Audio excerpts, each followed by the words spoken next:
सो बच्चों, हम इस वीडियो में डिस्कस करने वाले हैं श्रोडिंगर के कैट एक्सपेरिमेंट के बारे में, जो कि क्वांटम फिजिक्स का सबसे फेमस टॉपिक है और सबसे अच्छा टॉपिक है कि श्रोडिंगर ने उस कैट एक्सपेरिमेंट एक्चुअली में किया क्या था। ये आपको जरूर पता होना चाहिए अगर आप एक फिजिक्स लवर हैं तो सबसे पहले हम स्टार्ट करते हैं। श्रोडिंगर ने क्या लिया था, एक बॉक्स लिया था, बड़ा सा कार्डबोर्ड बॉक्स लिया हुआ था।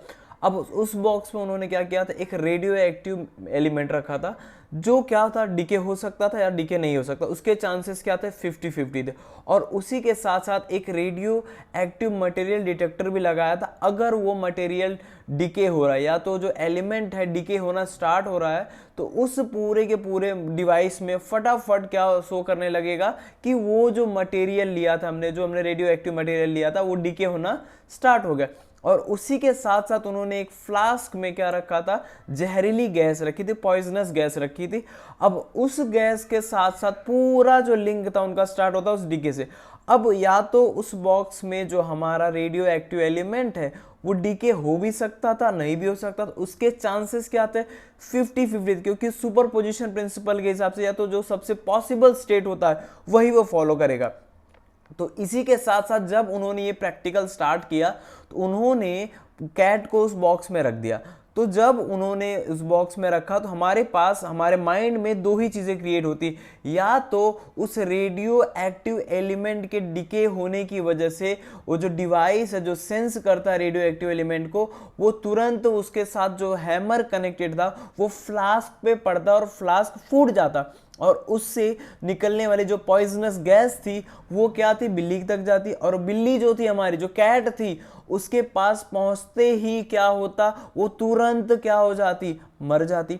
तो ठीक उसी तरीके से उन्होंने इस पूरे एक्सपेरिमेंट को समझाने के लिए एक सिंपल सा फिनोमेना लिया कि अगर मैं जब बॉक्स को ओपन करूंगा, तो जब मैं बॉक्स को ओपन करूंगा या तो दो ही कंडीशन हो सकते हैं, या तो बिल्ली मुझे मरी हुई मिलेगी या तो फिर वो जीवित रहेगी, या तो वो अपने उस स्टेट में होगी, या तो आधी मरी हुई होगी या तो आधी जिंदा होगी। क्योंकि हमें पता है कि जो रेडियो एक्टिव एलिमेंट है, अगर वो डीके हुआ होगा तो बिल्ली मर गई होगी, अगर वो डीके नहीं हुआ होगा तो बिल्ली हमारी क्या होगी, जिंदा होगी। अब इसी पूरे केस को लेकर उन्होंने बताया कि कोई भी मैटर अगर हमारे पास अवेलेबल है तो सबसे पास उसके जो नियरेस्ट, जो सबसे पोजीशन होता है, उसको क्या करता है, अक्वायर कर लेता है।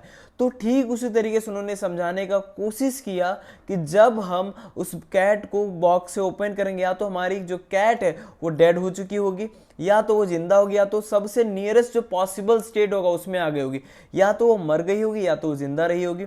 अब इसी स्टेट को समझाने के लिए श्रोडिंगर ने क्या किया, पूरा एक्सपेरिमेंट किया था कि जो अगर कैट मर गई होगी तो हमें वो मरी हुई मिलेगी। अगर हम वो एक्सपेरिमेंट 1 बार, 2 बार, 3 बार, 4 बार, 10 बार भी परफॉर्म करते हैं तो हमें वो कंडीशन मिलने वाली है। लेकिन अगर वो कैट जिंदा मिली, तो अगर हम बार बार वही पोजीशन फॉलो करेंगे, बार बार वही रिपीट करेंगे वो एक्सपेरिमेंट, तो हमें कैट हमेशा जिंदा ही मिलेगी। मतलब कोई भी मैटर अगर हमारे इस पूरी सृष्टि में अवेलेबल है तो उसके पास जो सबसे क्लोज पॉसिबल स्टेट होता है वो उसको फॉलो कर लेता है। तो उसी तरीके से जो अगर हमारा पूरा कॉन्सेप्ट है, बिल्ली या तो हमें मरी हुई मिलेगी या तो फिर जिंदा मिलेगी। अब इसका मतलब उन्होंने बताया कि अगर ये बिल्ली यहाँ पे मरी है तो कहीं दूसरी स्टेट में क्या होगी, वो जिंदा ही होगी। तो इसका मतलब ये हुआ, अगर मैं सिंपल से एग्जांपल समझाऊं कि आपका दोस्त चिंटू और मिंटू कहीं खो जाते हैं, तो दोनों जब खो जाते हैं, दोनों साथ में रहते हैं, लेकिन एक ऐसे जंगल आता है जहाँ पे दोनों खो जाते हैं। मतलब चिंटू तो सोचता है बाहर आ गया, लेकिन उसका पिंटू जो दोस्त है वहाँ पे रह जाता है। इसका मतलब दोनों दोस्तों में से एक जो बाहर आया वो ये सोच रहा होगा मैं तो बाहर आ गया पर अभी चिंटू बाहर नहीं आया, इतना टाइम हो गया। तो उसका जो मोस्ट पॉसिबल स्टेट होता है हमारे दिमाग में चलता है, या तो वो मर गया होगा या तो जिंदा रहा होगा। तो मतलब दो ही स्टेट बन सकते हैं ना।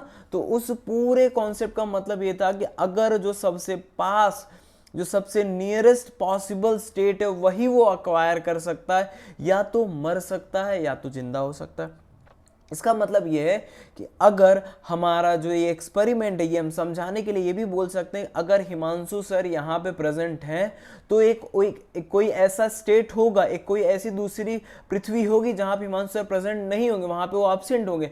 या तो हिमांशु सर ने अगर चश्मा पहना है तो एक ऐसा भी स्टेट होगा जहाँ पे हिमांशु सर ने चश्मा नहीं पहना होगा, वहाँ पे उतना ज़्यादा लेवल चीज़ें नहीं हुई होंगी। लाइक अगर मैं बोलूँ हम इतना मॉडर्नाइजेशन पे आ गए हैं, हमारे अर्थ पे इतना मॉडर्नाइजेशन है, एक दूसरी अर्थ भी अवेलेबल होगी हमारे सृष्टि में जहाँ पे इतना ज़्यादा मॉडर्नाइजेशन एआई वगैरह नहीं आए होंगे। सो इस कॉन्सेप्ट का मतलब यही था कि श्रोडिंगर के कैट एक्सपेरिमेंट का मतलब कि कोई भी बॉडी अगर है तो सबसे नियरेस्ट पॉसिबल स्टेट को अक्वायर करती है और उसी स्टेट में क्या हो जाती है, रह जाती है, जिसको हम सुपर प्रिंसिपल भी कहते हैं, सुपर पोजिशन भी कहते हैं। जो टर्म क्या करता है, बहुत अच्छे से इस क्वांटम थियरी इसको क्या करता है, समझाता है। लेकिन सारे के सारे क्वांटम थियरीज को समझना, रिलेट करना इतना आसान नहीं। हमारे सृष्टि से कनेक्ट करना, हमारे पूरे वर्ल्ड से कनेक्ट करना बहुत ज़्यादा टफ है। इसीलिए क्वांटम फिजिक्स का बहुत ज़्यादा टफ है। उसके जो टर्म्स कंडीशन है वो हमें भी क्या होने चाहिए, याद होने चाहिए। आई होप आपको इस वीडियो में समझ में आया होगा कि श्रोडिंगर का जो कैट एक्सपेरिमेंट था वो एक्चुअली